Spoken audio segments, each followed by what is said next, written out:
잡코리아가 조사한 직장인들의 퇴직, 이직 사유 설문조사 결과를 보면 연봉에 대한 불만, 적성에 맞지 않는 업무가 1위, 2위입니다.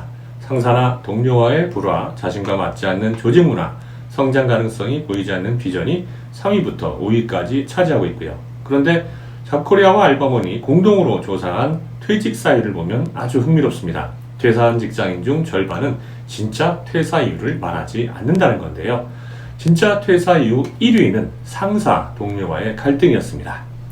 제 직장 생활을 돌이켜봐도 일은 아무리 힘들어도 버틸 수가 있는데 마음이 맞지 않는 상사는 정말 견디기 어렵더군요. 문제는 내가 상사를 선택할 수 없기에 상사와의 갈등은 직장 생활을 하면 거의 피할 수 없다는 겁니다.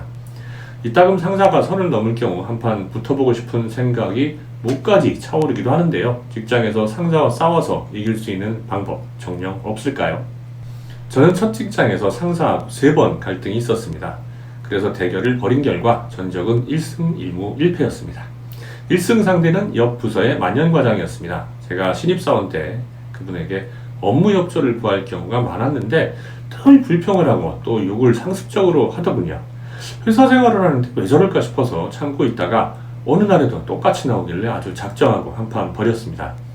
평소에 참고 있던 말을 다 하고 나와버렸죠. 그 다음부터는 협조 요청을 하면 군말 없이 잘 도와주더군요.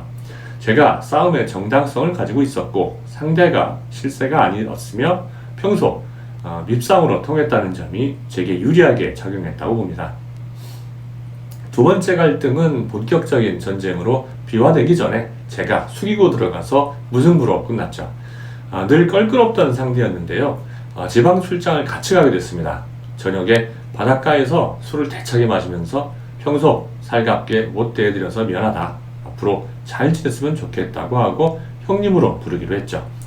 회사 내에 그 형님의 영향력 있는 동기와 후배들이 많이 포진해 있었기에 싸움을 시작했다면 좋게 끝나지는 않았을 겁니다. 세 번째 싸움은 저의 완패로 끝났습니다. 상대는 직급이 2단계나 높은 부장이었는데 음모와 곤모술수의 대가였거든요. 의전을 담당해서 경영진과도 친했고 사내 인맥도 두터웠으며 마음에 안 드는 직원은 공개석상에서 망신을 주거나 모욕하는 데 일가견이 있었습니다. 당시 제가 휴직을 해야 할 입장이라서 도와달라고 요청을 했는데 인사부에 손을 써주겠다고 선뜻 약속을 하더라고요. 그런데 어느 날 사무실에서 갑자기 저를 책상 앞으로 부르더니 공개적으로 비난을 시작했습니다. 사무실이 이렇게나 바쁜데 휴직을 하면 어쩌냐고 말이죠. 말 몇 마디에 책임감 없이 혼자 편하자는 무책임한 인간이 되더군요. 전혀 예상치 못했던 상황이라 그냥 듣고만 있을 수밖에 없었습니다. 부서내외로 저를 나쁜 놈으로 프레임을 씌우니까 결국 인사부에서도 휴직 허가가 나오지 않았습니다. 변명의 여지 없는 완패였습니다. 상사와의 싸움에서 중요한 건 어지간하면 싸울 생각을 하지 말되 일단 싸우게 되면 무조건 이겨야 한다는 겁니다. 질 싸움은 아예 할 생각조차 말아야죠. 그러기 위해서는 싸울 상대를 봐가면서 해야 승산이 있습니다. 상사를 이기는 다른 방법은 약점이나 비리를 공략하는 겁니다.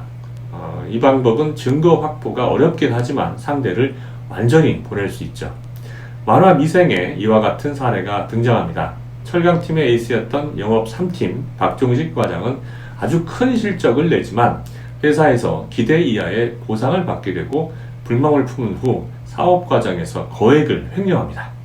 장글에는 박 과장의 횡령 사실을 발견하고 상사들에게 보고를 하고요. 그 결과 박 과장과 직속 상사인 김 부장은 함께 옷을 벗게 되죠. 상사의 비리를 캘 때에는 주의해야 합니다. 이게 개인의 단독 행위 같으면 상관이 없는데 조직적으로 벌어지는 행위라면 오히려 역공을 받고 배신자로 몰려서 쫓겨나기 십상이거든요.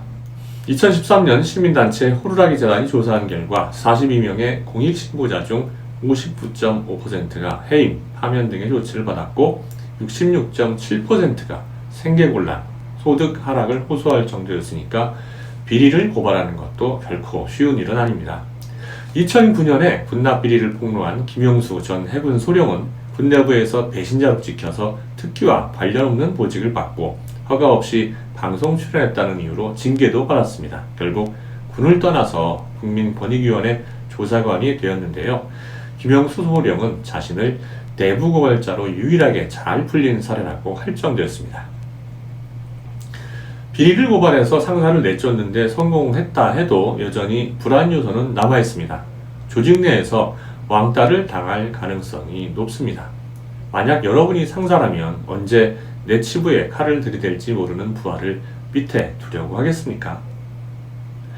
상사를 이길 또 다른 방법은 오너의 아들, 딸과 연계가 있는 로열 패밀리일 경우입니다.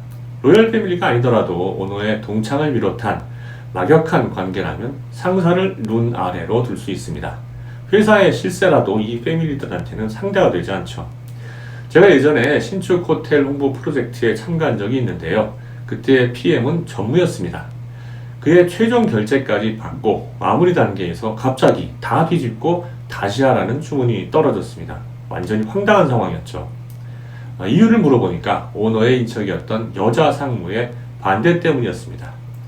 전무는 프로젝트에서 완전히 손을 떼고 모든 일을 상무에게 맡겼고요. 그 결과 우리는 프로젝트에서 하차해야만 했습니다. 대단하지 않습니까? 여러분이 평범한 회사원이라면 상사와의 싸움을 무조건 말리고 싶습니다. 승리할 가능성도 희박하고 이기더라도 상처뿐인 영광이 되기 쉬우니까요. 상사는 우리 생각보다 훨씬 막강한 영향력을 행사할 수 있습니다. 특히 경영진과 관계가 돈독하다면 게임 끝입니다.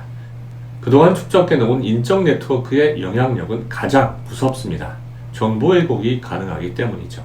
상사의 인적 네트워크에 당신에 대한 악의적인 소문을 풀어놓는 순간 소문은 사실이 되고 당신은 모르는 사이에 나쁜 놈이 됩니다. 상사가 회사의 운영 시스템을 혼자 알고 있거나 혹은 특별한 문제에 대해서 해결 능력이 있을 경우에도 절대로 건드려서는 안 됩니다. 그 상사가 그만둘 경우에 회사가 엉망이 된다는 걸 경영진도 알고 있기 때문에 문제가 있어도 그대로 놔두는 거거든요.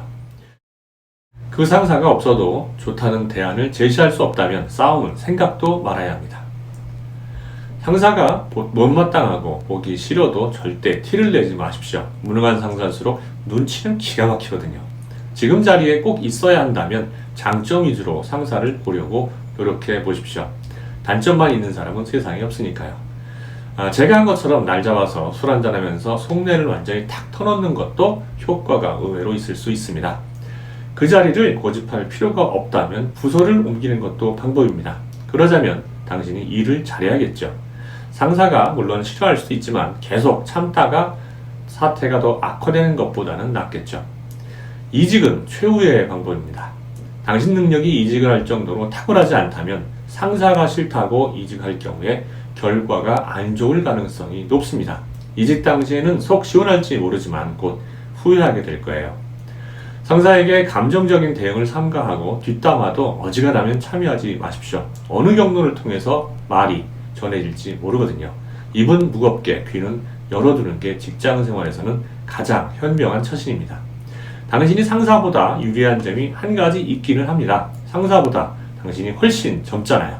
시간은 당신의 편입니다. 여유를 갖고 버티다 보면 상사가 회사를 먼저 떠나는 모습을 볼 수도 있을 겁니다. 여유를 가진다면 상처만 남는 전투보다 더 좋은 결과를 얻을 수 있을 겁니다.